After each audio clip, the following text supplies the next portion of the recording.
मनोहर सरकार तरक्की अपार। हरियाणा की मनोहर लाल सरकार प्रदेश में हर तबके का ध्यान रखते हुए प्रदेश में तरक्की की नई इबारत लिख रही है। शहरी विकास के लिए महत्वपूर्ण योजनाओं के लिए बजट जारी करना हो या फिर नई योजनाओं को लाकर किसानों और नौजवानों का स्वरोजगार के अवसर पर उपलब्ध कराना हो, हर मोर्चे पर मनोहर सरकार पूरी ताकत से जुटी है।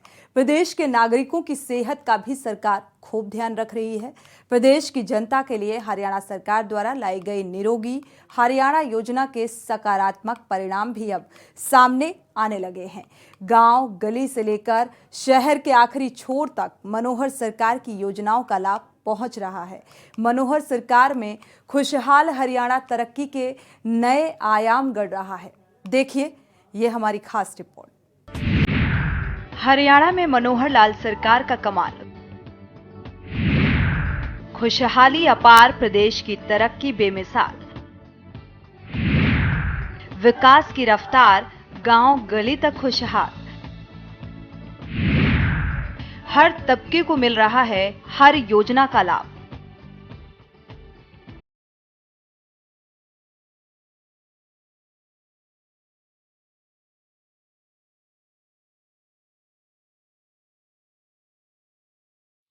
हरियाणा में मनोहर लाल की सरकार में हर घर खुशहाली पहुंच रही है।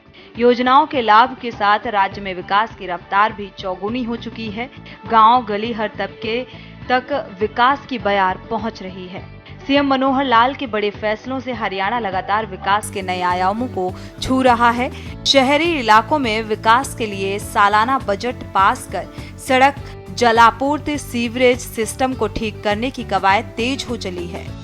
शनिवार को गुरुग्राम महानगर विकास प्राधिकरण की 12वीं बैठक आयोजित हुई। हरियाणा के मुख्यमंत्री मनोहर लाल ने गुरुग्राम महानगर विकास प्राधिकरण के माध्यम से गुरुवार शहर के विकास को गति देने के लिए कई महत्वपूर्ण योजनाओं को स्वीकृति प्रदान की है। हरियाणा के मुख्य सचिव संजीव कौशल भी वीडियो कॉन्फ्रेंस के माध्यम से बैठक में शामिल हुए। जेएमडीए द्वारा शुरू किए जाने वाली प्रस्तावित परियोजनाओं को जेएमडीए के मुख्य कार्यकारी अधिकारी पीसी मीणा ने पेश किया। सीएम मनोहर लाल ने प्राधिकरण के सदस्यों के साथ बातचीत करते हुए वर्ष 2023 और 24 के लिए करीब 2574.40 करोड़ रुपए के वार्षिक बजट की स्वीकृति प्रदान की। वार्षिक बजट में सड़क, जलापूर्ति, सीवरेज, स्टॉर्म वाटर आदि के लिए 570.6 करोड़ रुपए, शीतला माता मेडिकल कॉलेज के लिए भी 300 करोड़ रुपए की मंजूरी दी गई।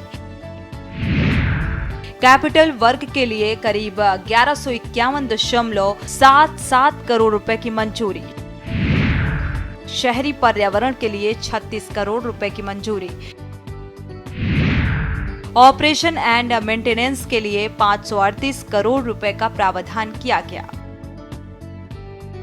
गुरुग्राम में शहर के विभिन्न क्षेत्रों और नए सेक्टर्स की जलापूर्ति की मांग को ध्यान में रखते हुए भी सरकार योजनाओं को अमली जामा पहनाने में जुटी हुई है, जिससे गुरुग्राम के अंदर 20.50 किलोमीटर लंबी मास्टर वाटर सप्लाई लाइन डालने की तैयारी पूरी हो गई।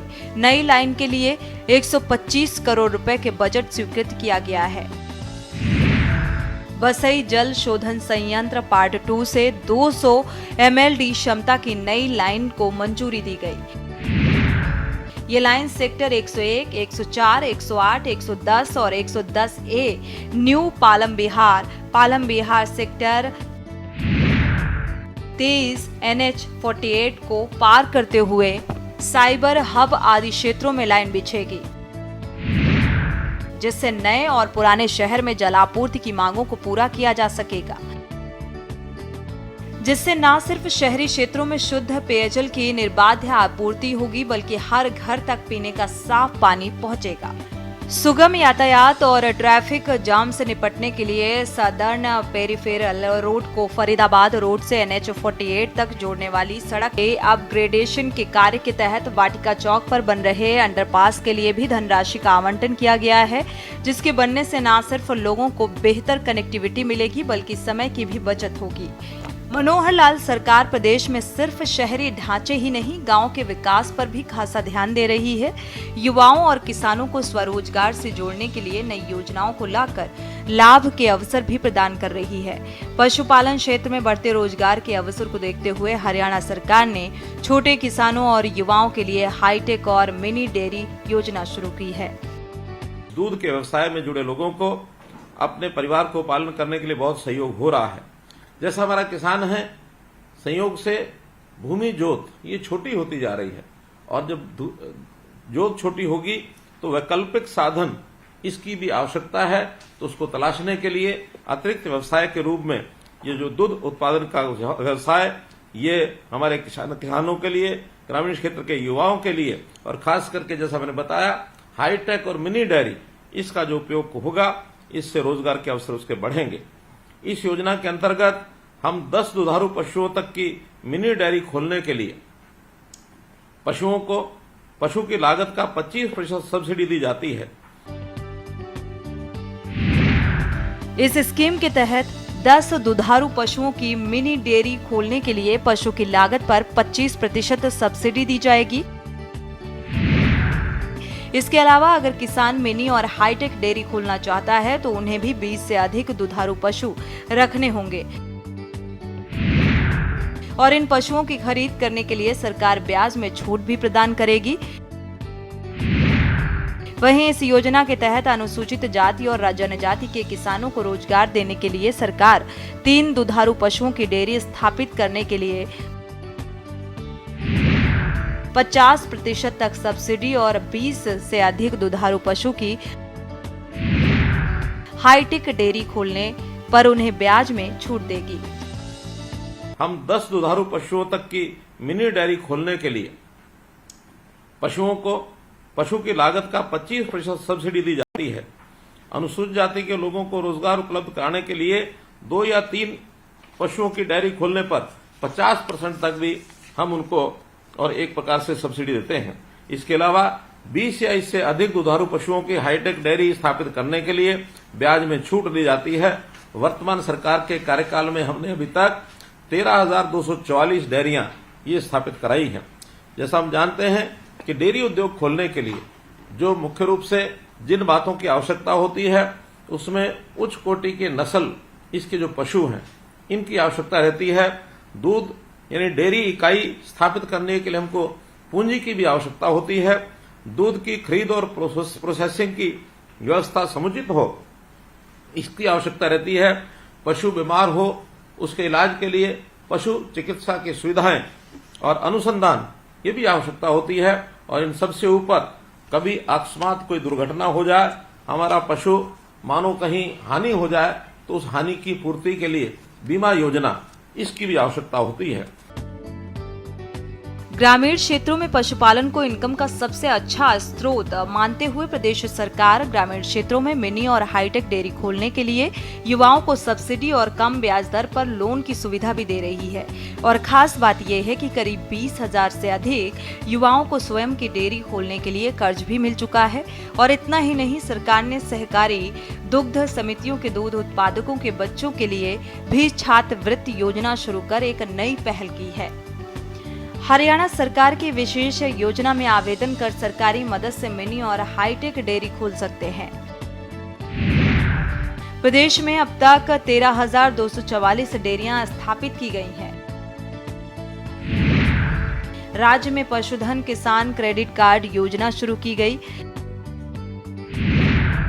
बैंकों द्वारा प्रदेश में अब तक 1,54,000 पशुधन किसान क्रेडिट कार्ड लाभार्थियों को दिए गए हैं।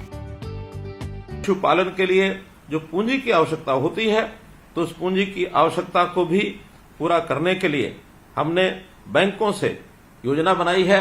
और इसके लिए विशेष योजना में पशुपालन किसान क्रेडिट कार्ड इस योजना को शुरू किया है। और इस पशुपालन क्रेडिट कार्ड के अंतर्गत गाय, भैंस, भेड़, बकरी और सूअर पालन के लिए हम उनका यानी पशुपालन किसान क्रेडिट कार्ड का उपयोग करते हैं। अभी तक 1,60,000 रुपए का जो ऋण है इस कार्ड पर मिलता है बिना किसी कोलेटरल सिक्योरिटी के और पर्याप्त मात्रा में किसानों को इसका लाभ हुआ है। 1,54,000 पशुधन किसान क्रेडिट कार्ड बैंकों द्वारा स्वीकृत किए गए हैं। सीएम मनोहर लाल ने कहा है कि देश में श्वेत क्रांति लाने में हरियाणा के सहकारी आंदोलन का महत्वपूर्ण योगदान है। सहकारी दुग्ध समितियों ने हरियाणा में अपना जाल बिछाया हुआ है। वीटा दूध के उत्पादों ने बाजार में एक महत्वपूर्ण स्थान बनाया है। प्रदेश में दूध की खरीद के लिए 3300 सहकारी दुग्ध समितियां और 6 दूध प्रोसेसिंग के मिल्क प्लांट हैं। सरकार की तरफ से सहकारी दुग्ध समितियों के दुग्ध उत्पादकों को 5 रुपए प्रति लीटर के हिसाब से प्रोत्साहन राशि दी जाती है। यही नहीं, सरकार ने सहकारी दुग्ध समितियों के दूध उत्पादकों के बच्चों के लिए भी छात्रवृत्ति योजना शुरू कर एक नई पहल की है। गरीब व जरूरतमंद नागरिकों को स्वास्थ्य सेवाएं प्रदान करने के संकल्प को पूरा करने के लिए हरियाणा सरकार की निरोगी हरियाणा योजना सकारात्मक परिणाम ला रही है और अब तक इस योजना के तहत 13,70,000 नागरिकों के स्वास्थ्य की जांच की जा चुकी है। समय पर स्वास्थ्य जांच होने से अनेक लोगों में बीमारियों का प्रारंभिक स्तर भी पता लग रहा है, जिससे बीमारियों का आरंभिक अवस्था में ही इलाज संभव हो रहा है। सरकार के मुताबिक पैसे की कमी के कारण इलाज न करवाने की गरीब लोगों की पीड़ा को समझते हुए प्रधानमंत्री श्री नरेंद्र मोदी जी ने गरीब परिवारों के उपचार के लिए प्रधानमंत्री जन आरोग्य आयुष्मान भारत योजना शुरू की है। हरियाणा सरकार ने भी इसका विस्तार करते हुए चिरायु हरियाणा योजना को शुरू किया है। इस योजना में प्रदेश के लगभग 29 लाख परिवार कवर हो रहे हैं। प्रदेश में लगभग 1.11 करोड़ व्यक्ति आयुष्मान भारत चिरायु योजना के पात्र हैं और इस योजना में लगभग 80 लाख लोगों के आयुष्मान भारत चिरायु कार्ड बन चुके हैं। निरोगी हरियाणा योजना का उद्देश्य प्रदेश की संपूर्ण जनसंख्या की 2 साल में कम से कम एक बार संपूर्ण स्वास्थ्य जांच करना है। अब तक स्वास्थ्य जांच के दौरान 2,13,000 लोग किसी न किसी बीमारी से ग्रस्त पाए गए हैं और इनमें से लगभग 55,000 लोग एनीमिया से ग्रस्त हैं, जिनमें महिलाओं की संख्या ज्यादा है। योजना में 25 से अधिक मानकों पर वार्षिक स्वास्थ्य जांच की सुविधा मुफ्त उपलब्ध करवाई जा रही है। सीएम मनोहर लाल ने नागरिकों से दिनचर्या में योग और व्यायाम को शामिल करने की अपील की। लेकिन समाज के अंदर जागरूकता पैदा करना कि कैसे वो स्वस्थ रहें, इसके लिए हमने भी बहुत से कार्यक्रम को चलाए हैं और उन कार्यक्रमों में मैं जैसे समझता हूँ, गांव-गांव में स्वस्थ रहने के लिए, निरोगी रहने के लिए हमारी आयुर्वेद पद्धति ये बहुत महत्वपूर्ण पद्धति रही है कि कैसे स्वस्थ रहा जाए।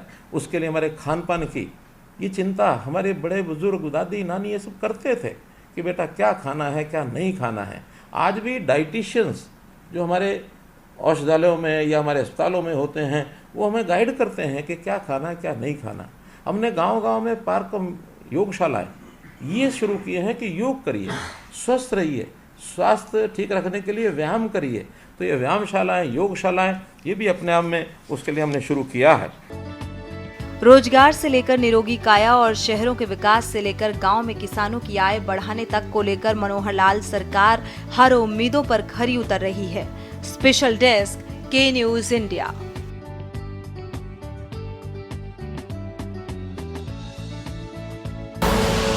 आप देख रहे हैं के न्यूज, खबरों